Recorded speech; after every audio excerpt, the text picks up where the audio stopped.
কোৱা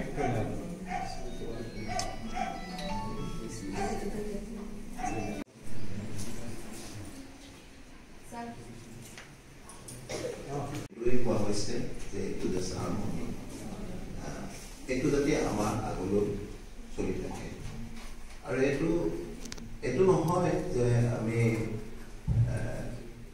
আজি যেনেকৈ কৰিছোঁ ঠিক তেনেকেই কৰি থাকোঁ। মূল কথা হৈছে অন্তৰত আমাৰ যি ভক্তিভাৱ, সেই ভক্তিভাৱে যদি আমি পুৱাবেলা সদায় আমাৰ মাতৃ পিতৃৰ কথাই স্মৰণ ৰাতিপুৱা আমি দেখি আমাৰ গোটেই দিনটোলৈ তেওঁলোকৰ মনৰ স্নেহ আৰু আশীৰ্বাদে আমাক আগলৈ লৈ যাব।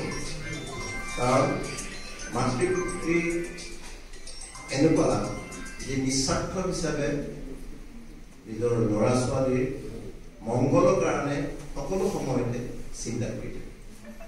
গতিকে আজি এটা বিশেষ দিন। এই কথাখিনি যদি আমাৰ ছাত্ৰ ছাত্ৰীসকলে অন্তৰেৰে উপলব্ধি কৰে তেতিয়া মই ভাবোঁ আজি এই বিশেষ পূজা ছাকচেছ হ'ব। আৰু 2 নম্বৰ কথা হৈছে কি, এয়া কোৱা হৈছে যে আমি কিমান নম্বৰ পাম, 90 বা 95, সেইটো এটা ফেক্টৰ হ'ব পাৰে। কিন্তু মূল কথা হৈছে কি, জীৱনত প্ৰতিদিনে এটা পৰীক্ষা।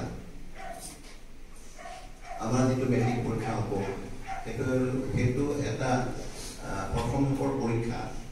আৰু সেই পৰীক্ষাটোৰ মোৰ অৰ্থ হ'ল কি, যে আমি সৰুৰ পৰা আহি ক্লাছ 10ত পাই ইমান দিনে আমি কি পঢ়িলোঁ, কি বুজিলোঁ, সেয়ে তাৰ এটা মাপকাঠি। আৰু ইয়াৰ যোগেদি এইটোৱেই উপলব্ধি কৰা হয় যে আমি কিমান মেচিয়ৰ, আমাৰ নিজৰ মাজত কিমান কনফিডেন্স বাঢ়িলে, আত্মবিশ্বাস কিমান বাঢ়িলে। আমি যদি বিবেকৰ ছবিখনলৈ চাওঁ আমি দেখিম যে তেখেতৰ সুভৰি ল'ৰাবলৈ আছে। ইয়াৰ অৰ্থটো হৈছে কি, আমি আগুৱাই গৈ থাকিব লাগিব, গোটেই good confidence we can do it.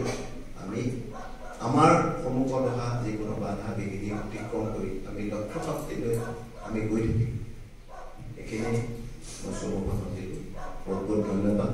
আজি এই অনুষ্ঠানত মোক নিমন্ত্ৰণ কৰি